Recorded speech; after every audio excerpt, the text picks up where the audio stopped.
Hi, this is Miss Malloy. I'm here with chapter 24, The Return of the Kicker. It's an emotional chapter, guys. The deal is, I'm not supposed to bother anybody at the hospital. Yeah, right. Like me being there is going to screw things up.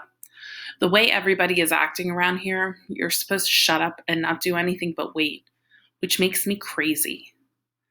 So early the next morning, when Grim is still snoring loud enough to rattle the window panes, I get up and sneak out of the house. The way I figure, I can check on Freak and be back in time for breakfast, no harm done. Doesn't work out like that, to say the least. The sun is just coming up over the mill pond, and there's a spooky mist on the water. You can hear all the frogs making racket under the lily pads, and the mosquitoes sound like bullets whizzing by. And I have to kind of slap and run until I get clear of that smelly old pond. Moving fast like the sun is chasing my heels. I'm running down this long, faint shadow of me that stretches out ahead. You can't ever catch up with it. I'm thinking with my feet, just like the rest of me is still asleep. Not that I'm completely alone. There's this one old guy. He's actually out cutting his lawn. He's got these headlights rigged up on his rider mower, and he's wearing his pajamas too, like it's normal. Everybody does it. When I get to the hospital, the street lights are just starting to click off. The lobby is empty, and there's nobody at the desk to tell me I can't be visiting patients at the crack of dawn. There are plenty of nurses in the ICU, though, and they see me coming.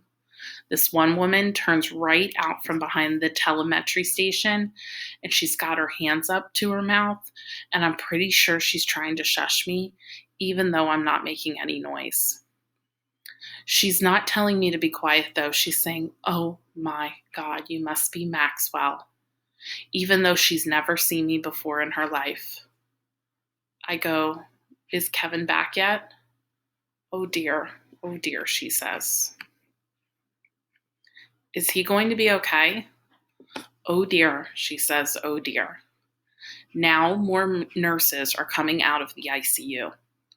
One of them is the one I accidentally bumped into yesterday, and when she sees me, she goes, "Better page Dr. Spivak, Kevin was her patient."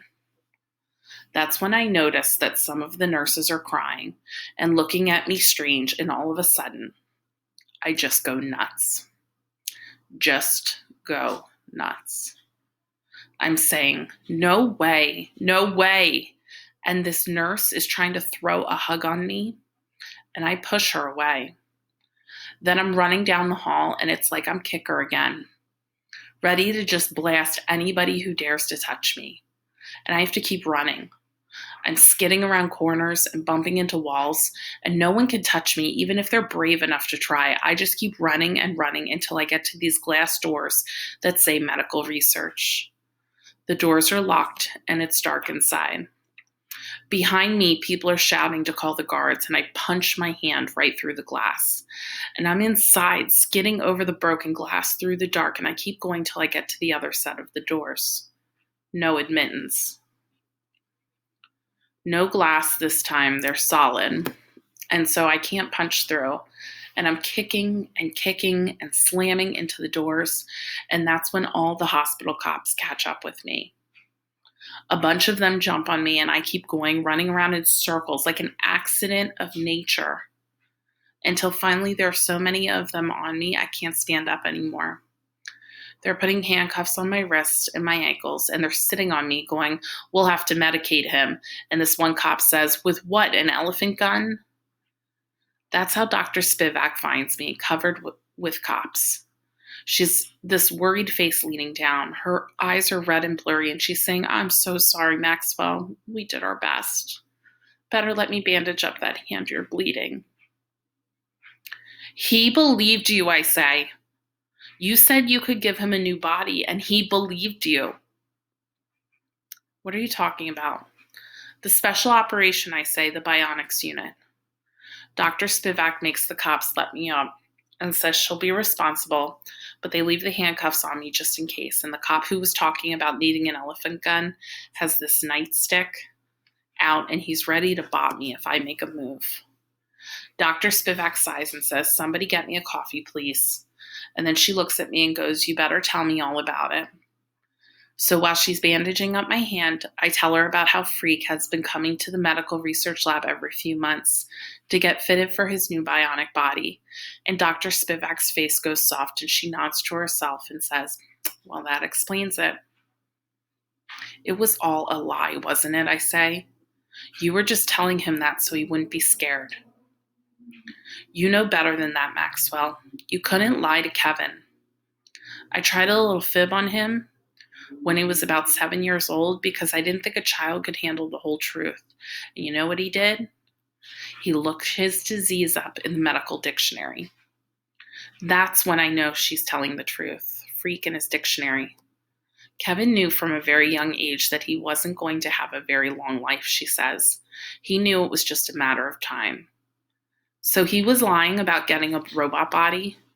Dr. Spivak is shaking her head. "I don't think it was a lie, Maxwell, do you?